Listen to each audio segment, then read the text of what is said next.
Story آپ نے سنی ہوگی۔ برسیسا جو ہے ایک بہت نیک انسان تھا اور ہر وقت جو ہے نا عبادت میں مشغول رہتا تھا۔ تو ہوا یہ کہ اسی علاقے میں تین بھائی تھے جن کی اکلوتی بہن تھی، اور وہ بہت ہی خوبصورت بہن تھی، جوان تھی۔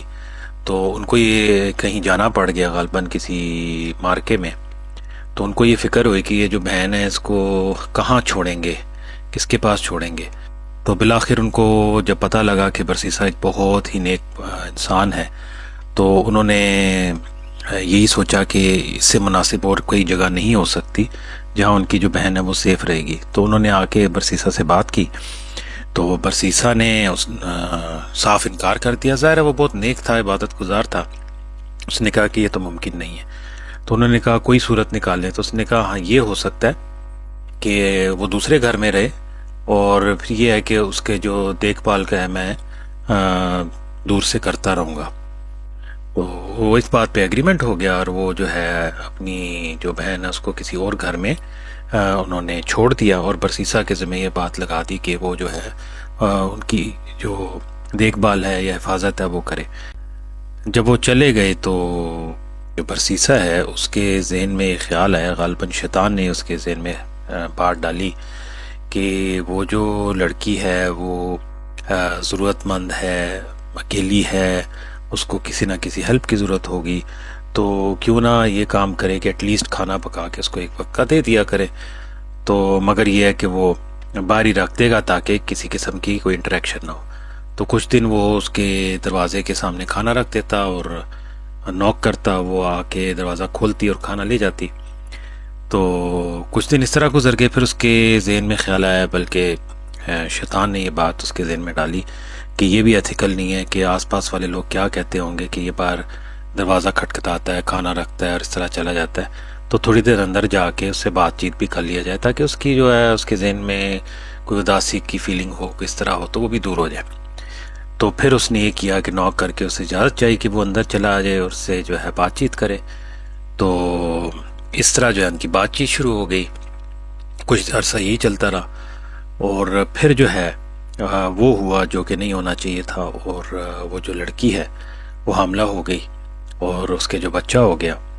تو اب اس بندے کو ڈر لگا کہ میں جو ہوں میں نے یہ کیا کیا ہے۔ شیطان نے اس کو یہ مشورہ دیا کہ ان دونوں کو جو ہے مار دیا جائے، ختم کر دیا جائے اور ان کو کہیں دفنا دیں، اور جب بھائی آئیں گے تو کوئی بہانہ کر دیں گے۔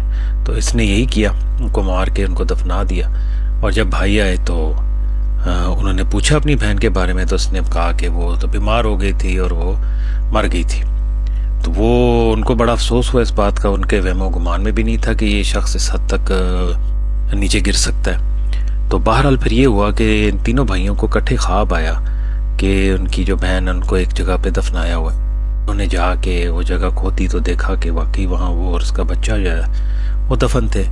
تو ان کو کافی تجسس ہوا کہ یہ آخر کیسے ہو سکتا ہے۔ تو انہوں نے کیس کیا اور جج نے جب انٹروگیشن کی تو برسیسا نے اپنا جرم جو ہے وہ قبول کر لیا کہ میں نہیں مارا تھا، اور اس کے بعد اس کو سزا ہو گئی، سزائے موت ہوئی۔ اب وہ موت کے کٹہرے پہ کھڑا تھا، اور اس وقت شیطان آیا اس کے پاس دوبارہ اور اس کو کہا کہ دیکھو تم ایک دفعہ جو ہے وہ میرا کلمہ پڑھ لو، یعنی دین سے ہٹ جاؤ تو میں تمہیں بچا لوں گا۔ تو برسیسا نے شیطان کا کلمہ پڑھ لیا، دین سے ہٹ گیا۔ اس کے بعد شیطان جو غائب ہو گیا۔ اس نے کہا کہ بس میرا یہی مقصد تھا۔ اور اس طرح جو برسیسا جو انتہائی نیک اور عبادت گزار شخص تھا، ان کا انجام کیا ہوا۔ یہ تو تھی پہلی سٹوری جو برسیسا کی تھی، جو ایک نیک بخت انسان تھا اور اس کا انجام کیسا ہوا۔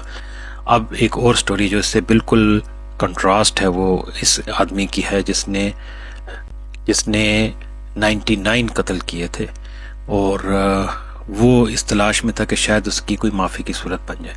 تو کسی بزرگ کے پاس گیا اور ان سے پوچھا کہ میری معافی کی کوئی صورت بن سکتی ہے؟ تو انہوں نے کہا کہ نہیں، تم نے کیونکہ اتنے قتل کر لیے اس لیے تو معاف نہیں ہو سکتے۔ تو اس نے کہا ٹھیک ہے، اگر میری معافی کی کوئی صورت نہیں ہے۔ تو اس نے ان کو بھی قتل کر دیا۔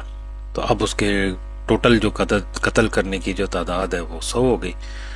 اب وہ کسی اور کے پاس گیا تو اس کو مشورہ ملا کہ بھئی گاؤں کے دوسری طرف جائیں اور وہاں ٹریول کر کے آپ کو کوئی اور بزرگ ملیں گے وہ آپ کو بتائیں گے کہ آپ کی معافی کی صورت بنتی ہے کہ نہیں. تو وہ اس طرف چل پڑا. تو راستے میں گرمی بہت زیادہ تھی، پیاس کی شدت تھی، پانی کم پڑ گیا اور نڈھال ہو گیا، اور آہستہ آہستہ اس کی موت کا وقت قریب آ گیا. اور اس حالت میں اس کی جو ہے وہ موت واقع ہو گئی. تو اللہ تعالیٰ نے فرشتوں کو بھیجا کہ جاؤ اور دیکھو کہ یہ جو ہے جو ہم جہاں فوت ہوا ہے وہ اس جگہ کے زیادہ قریب تھی جہاں اس نے اس بزرگ سے ملنا تھا، یا اس جگہ سے زیادہ قریب ہے جہاں یہ جہاں سے اس نے اپنا سفر شروع کیا تھا.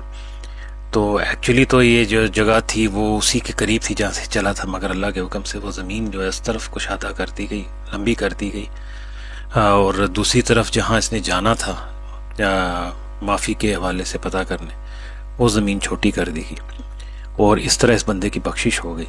تو یہ میں آپ کو مفہوم بتا رہا ہوں، ڈیٹیلز تو آپ کو یہ جو سٹوری بکس ہیں، جو اسلامک سٹوریز ہیں، اس میں یہ مل جائیں گی. تو کہنے کا مقصد یہ ہے کہ ان دونوں سٹوری سے ہمیں یہ لیسن ملتے ہیں.